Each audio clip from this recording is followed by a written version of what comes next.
Hello friends, आज हम घातांक के कुछ प्रश्न को हल करेंगे। जो फार्मूला ए घाते एम गुणे ए घाते एन बराबर ए घाते एम प्लस एन, ए घाते एम बटे ए घाते एन बराबर ए घाते एम माइनस एन तथा ए घाते एम का घाते एन बराबर ए घाते एम एन पर आधारित होगा। जिसमें पहले क्वेश्चन का पहला पार्ट आपका 3 घाते 7 गुणे 3 घाते 8 है।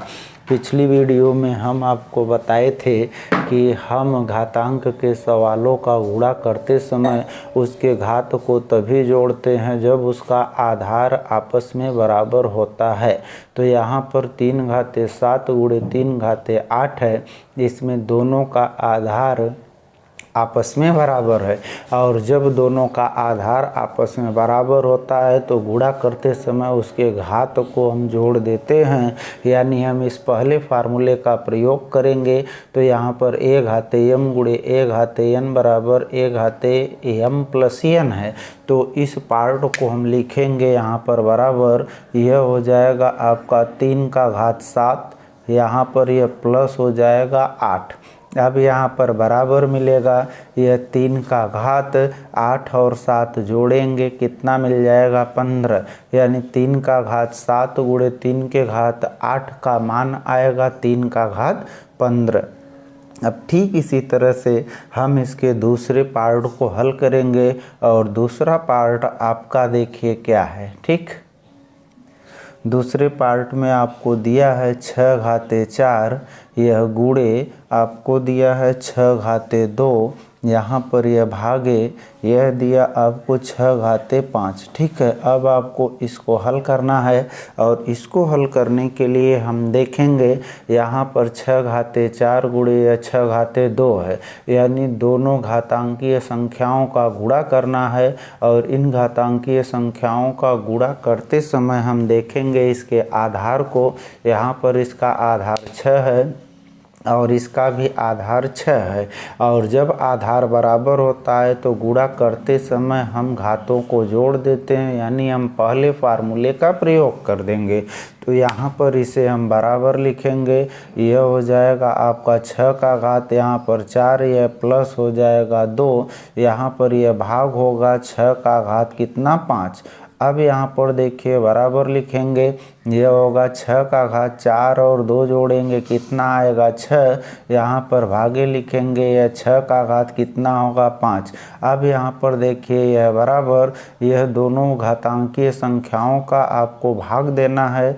तो इसे हम लिखेंगे यह 6 का घात 6, यहाँ पर बटे होगा यह 6 का घात कितना 5। अब यहाँ पर हमें यह जो मान प्राप्त हुआ है 6 घाते 6 बटे 6 घाते 5, इसमें हम दूसरे फार्मूले का प्रयोग करेंगे। ए घाते एम बटे ए घाते एन बराबर यह ए का घात एम माइनस एन।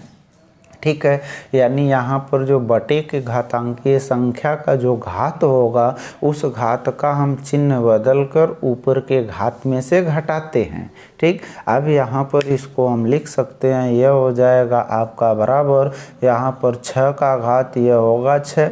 अब यहाँ पर हमें 5 लिखना है, यहाँ 5 का चिन्ह प्लस है, ऊपर जाएगा यह माइनस हो जाएगा यह -5।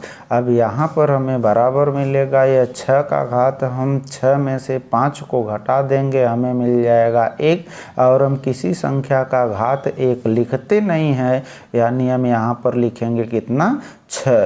तो हमारे दूसरे पार्ट का आंसर कितना आ गया 6 आ गया।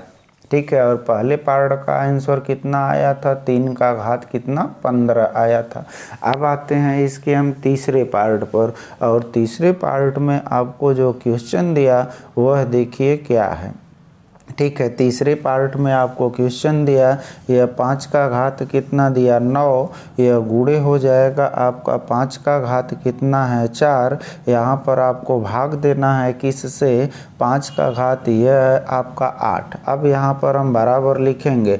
हम इसके पहले पार्ट को देखते हैं। पहले पार्ट में आपका 5 का घात 9 गुणे 5 का घात 4 है। ठीक है, अब यहाँ पर 5 आधार होगा 9 घात, इसमें 5 आधार होगा 4 घात। अब हम दोनों में देखेंगे आधार 5 है यानी बराबर है, और जब आधार बराबर होता है तो हम इस पहले फार्मूले का प्रयोग करते हैं, a घाते m गुणे a घाते n बराबर a घाते m प्लस n, यानी हम इसके घात को जोड़ देते हैं। और जब घात को आप जोड़ोगे तो यहाँ पर 5 का घात यह हो जाएगा 9 प्लस यह हो जाएगा 4, यहाँ पर भागे लिखेंगे, यह 5 का घात होगा 8। अब यहाँ पर बराबर यह होगा 5 का घात 9 और 4 आप जोड़ दीजिए, यह हो जाएगा 13। यहाँ पर हम भागे लिखेंगे, यह 5 का घात कितना हो जाएगा 8।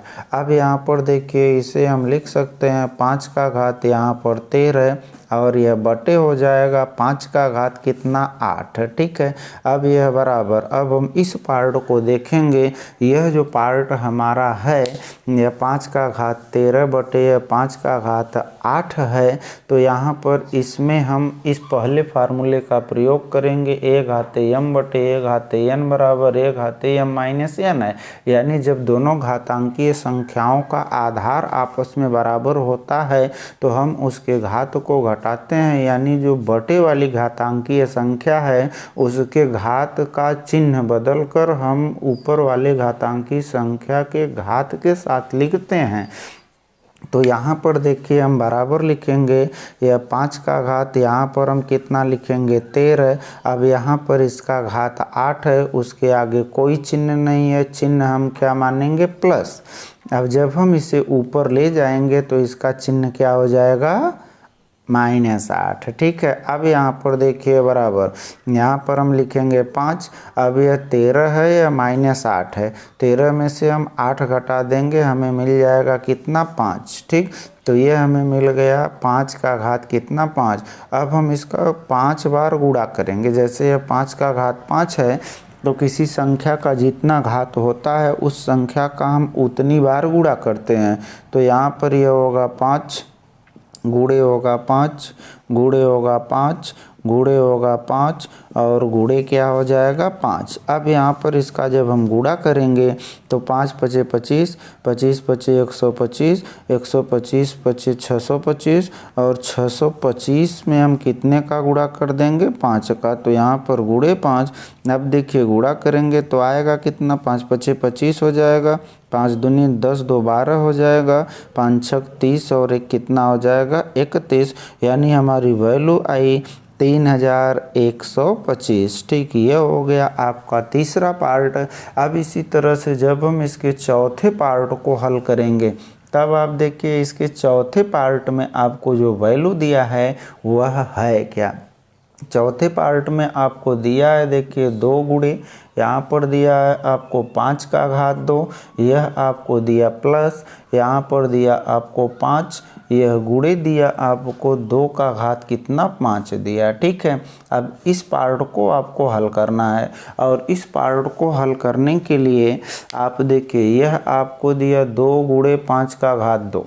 अब इसमें आप देखिए यहाँ 5 का घात 2 है, यहाँ पर 2 है और 2 का कोई घात नहीं है तो इसका घात हम मान लेंगे कितना 1।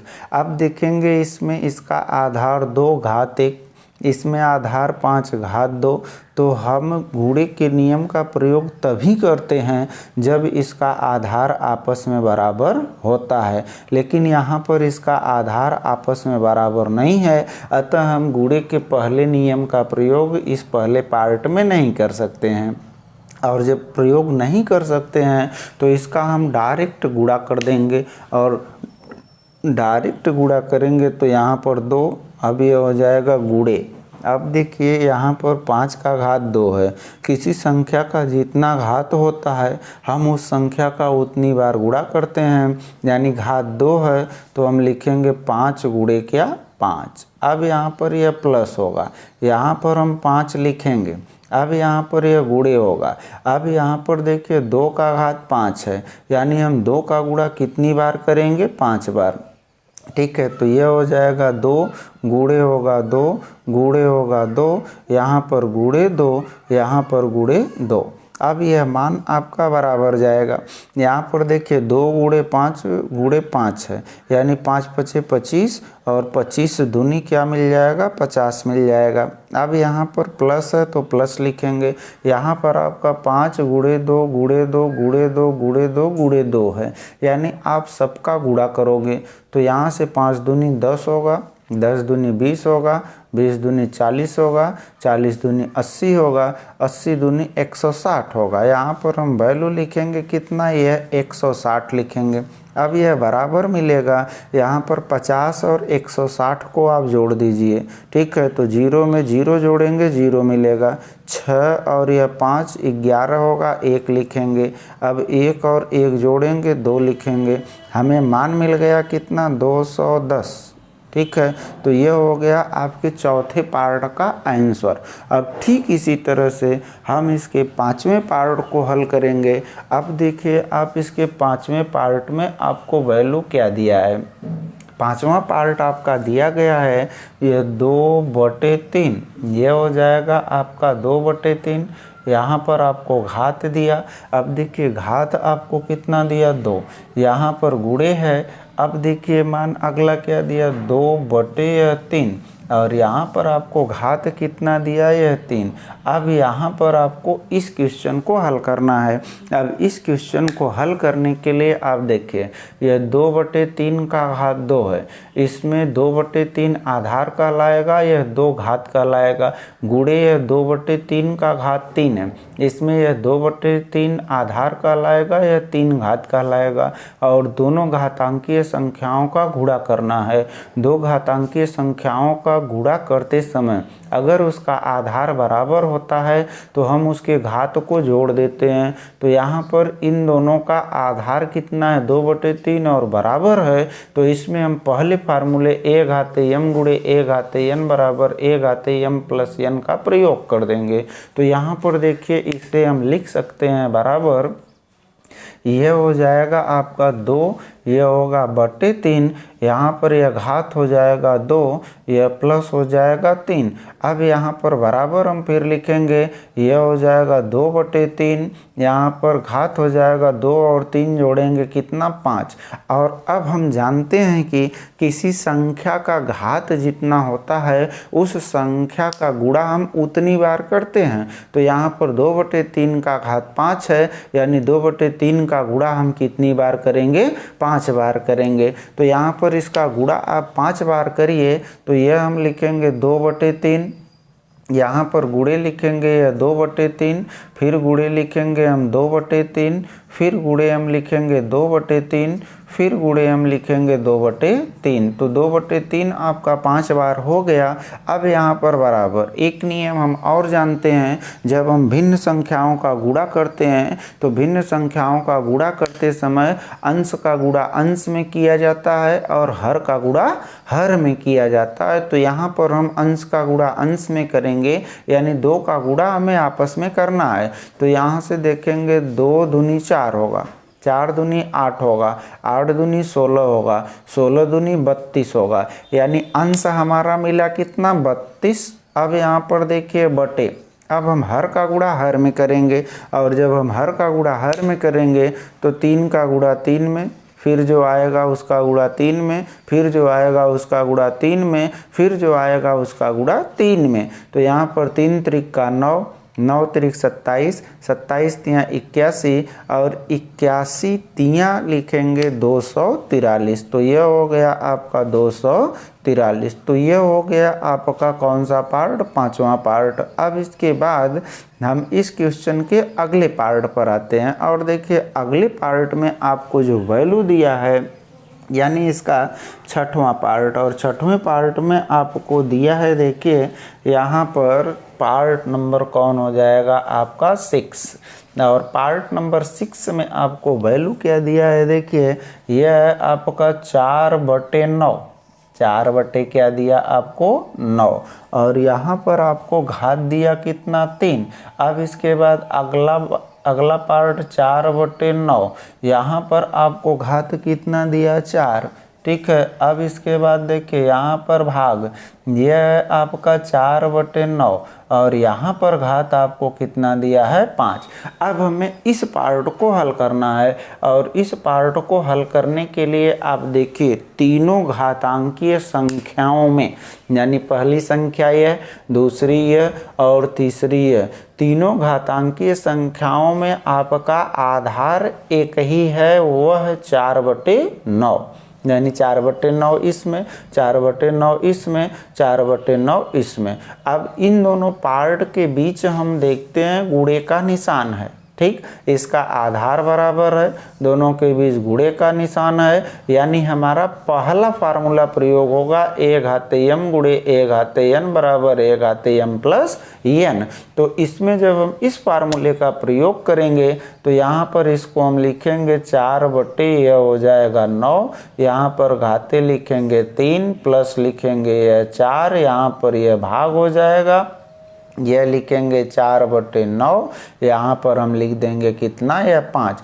अब यहाँ पर आप बराबर देखिए, यह हो जाएगा 4/9, यहाँ पर हम 3 और 4 जोड़ देंगे, 4 3 कितना 7, यहाँ पर हो जाएगा भागे, यह हो जाएगा 4/9, यहाँ पर हम लिख देंगे कितना 5। अब आप देखिए यह जो मान आपका है, यह 4/9 का घात 7 है, यह भागे 4/9 का घात कितना है 5 है। अब इन दोनों भिन्नों घातांकीय संख्याओं का आपको भाग देना है। अब इसमें देखिए आप किस नियम का प्रयोग करोगे, तो इसमें आपका दूसरा नियम लगेगा a घाते m बटे a घाते n बराबर a घाते m माइनस n है। तो यहाँ पर आप जब इस नियम का प्रयोग करोगे तो अगर इसको आप चाहो तो इस रूप में भी लिख सकते हो। तो यहाँ पर हम इसको लिख सकते हैं बराबर, यह हो जाएगा आपका 4/9, यहाँ पर घात हो जाएगा कितना 7, यहाँ पर बटे लिख देंगे, यह हो जाएगा 4/9, यहाँ पर घात हो जाएगा कितना 5। अब यह जो मान आप था इस रूप में लिखा गया और यह रूप आपका इस फार्मूले के रूप का है, तो यहाँ पर हम इसे लिखेंगे बराबर, यह हो जाएगा आपका 4/9, यहाँ पर हम लिखेंगे, देखिए अब इस नियम का जब प्रयोग करेंगे, यहाँ n आपका प्लस था, ऊपर गया यह माइनस हुआ, यहाँ 5 आपका प्लस है, जब ऊपर जाएगा तो क्या हो जाएगा माइनस, तो यह 7 माइनस क्या हो गया 5। अब यहाँ पर बराबर यह हो जाएगा आपका 4/9, यहाँ पर हम 7 में से 5 घटा देंगे, कितना मिल जाएगा 2। अब यह हो गया 4/9 का घात 2। और हम नियम जानते हैं कि किसी संख्या का जितना घात होता है उस संख्या का हम उतनी बार गुणा करते हैं। तो यहाँ पर हम लिखेंगे यह 4/9, यह हो जाएगा गुणे, यह लिखेंगे 4/9। अब हम दूसरा नियम जानते हैं कि अगर दो भिन्न वाली संख्याओं का गुणा किया जाता है तो उसका गुणनफल लिखते समय हम अंश का गुणा अंश में करते हैं और हर का गुणा हर में करते हैं। तो यहाँ पर अंश का गुणा जब अंश में हम करेंगे तो 4 का गुणा हम 4 में करेंगे, हमें मिल जाएगा 4 चौका कितना 16, यह हो जाएगा बटे 9 का गुणा 9 में करेंगे, 9 9 क्या होगा 81। अब हमारा जो आंसर था वह आ गया 16 कितना 81। ठीक है, तो ये हो गया आपका पहला पार्ट और पहले क्वेश्चन का आपका सब पार्ट कंप्लीट हो गया, यानी पहला, दूसरा, तीसरा, चौथा, पांचवा, छठवां। पहले क्वेश्चन में आपका 6 पार्ट दिया था, 6 पार्ट का सलूशन हो गया। आप इस तरह के क्वेश्चन का अच्छी तरह से अभ्यास करेंगे जिससे आपको इस तरह का क्वेश्चन आसानी से आ जाए। ठीक।